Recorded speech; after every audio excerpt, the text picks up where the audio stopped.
When people talk about Red Dead Redemption 2, the first thing they mention usually isn't a gunfight or a train robbery or even Arthur Morgan himself. It's the snow, that endless, heavy, suffocating opening in the mountains of Coulter. For years, it's been divisive. Some call it too slow, too drawn out a boring, padded tutorial. But if you look closer, you realize it's something else entirely. Rockstar didn't just design a tutorial, they designed the greatest tutorial in gaming history. A tutorial that doesn't feel like a checklist, one that doesn't interrupt the story with button prompts or break immersion with flashy overlays.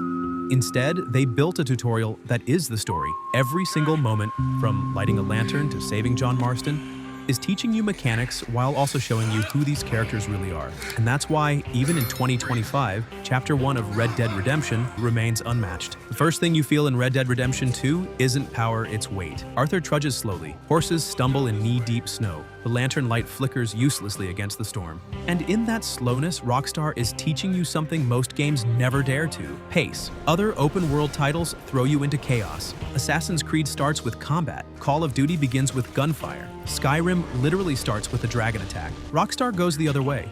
They strip away your sense of freedom. They force you into a world where movement itself is work. It's frustrating at first. On your first playthrough, you wonder if the game will ever speed up. But on a replay, you realize the storm is the point. The storm teaches you to slow down, to pay attention, to absorb detail instead of rushing past it. And while you're struggling through that blizzard, Rockstar is teaching mechanics invisibly. How to follow Dutch through bad visibility, how to control your horse in harsh conditions, how to read the minimap when the world around you is chaos. Most games would throw tooltips at you. Rockstar just throws snow. And by surviving that first storm, you've already learned the most important lesson. This is not a game about rushing. This is a game about living. The first missions in Coulter are simple. Check cabins for supplies. It could have been boring filler. Grab as many supplies as you can.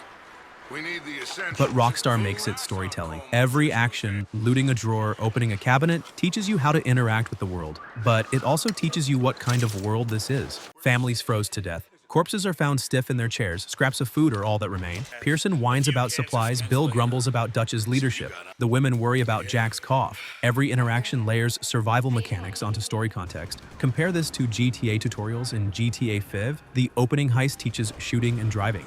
But once the cutscene ends, the story stops so you can press X to sprint. In Red Dead, there's no separation. Looting isn't just gameplay, it's world building. And when you replay in 2025, you see the genius. Rockstar turned the dullest tutorial step into environmental storytelling. Then there are Dutch's speeches. At first, they feel like pure narrative, fatherly encouragements to keep the gang together. Listen to me, all of you, for a moment. We are gonna ride out, and we are gonna find some food. We've been through worse than this before. We've been through worse before. On your first playthrough, you buy into it. He feels like a leader, a rock. But on replay, years later, those words sound empty. Because no, they haven't been through worse. This is the lowest point the gang has faced. And while Dutch is teaching the gang to follow, Rockstar is teaching you a mechanic too. Loyalty, not loyalty as a button prompt.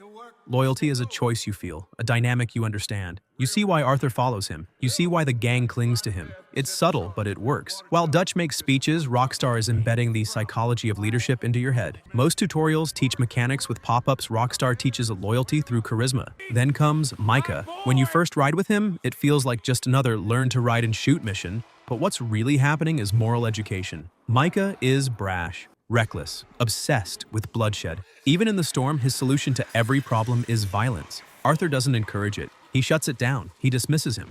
Rockstar could have given you a morality meter. They didn't. Instead, they gave you Micah. Micah is the morality tutorial. By listening to him, by rejecting him. Real funny. Oh, I ain't joking, cowpoke. I heard so much bluster out of your mouth these last 6 months. And now...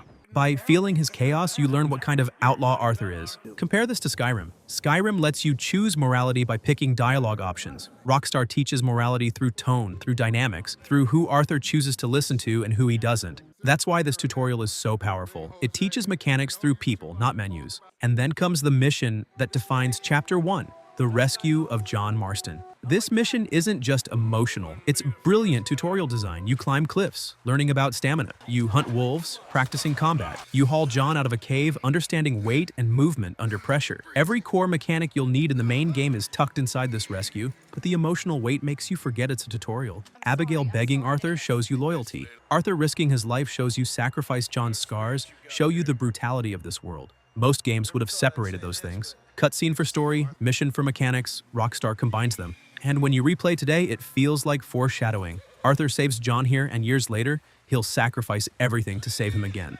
That's not just a tutorial, that's poetry. Not every tutorial lesson is about mechanics. Some are about silence. When the gang gathers around the fire, there's no combat, no loot, no progress bar, just whispers, worries, doubts. Here, Rockstar is teaching patience. They're teaching you to listen.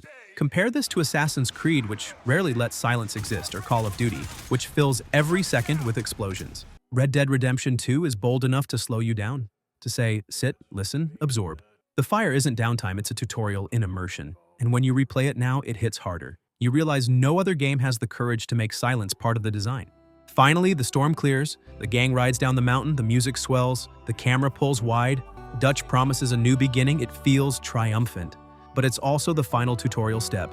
You've learned survival in the storm. You've learned loyalty from Dutch. You've learned morality from Micah. You've learned sacrifice from saving John. You've learned patience at the fire. And now, as the sun breaks, Rockstar says, class dismissed, the real game begins now. That's why Chapter 1 of Red Dead Redemption 2 isn't just a tutorial. It's the greatest tutorial ever made. It doesn't pull you out of the story. It doesn't hand you mechanics in a vacuum. It doesn't break immersion. It teaches you survival by making you suffer through a storm. It teaches you loyalty by showing Dutch's charisma. It teaches morality by making you ride with Micah. It teaches sacrifice by forcing you to save John. And it teaches patience by letting you sit in silence. Even in 2025, no game has matched it. Because Rockstar didn't design a tutorial, they designed an experience. And from the very first step into the snow, they made you live it.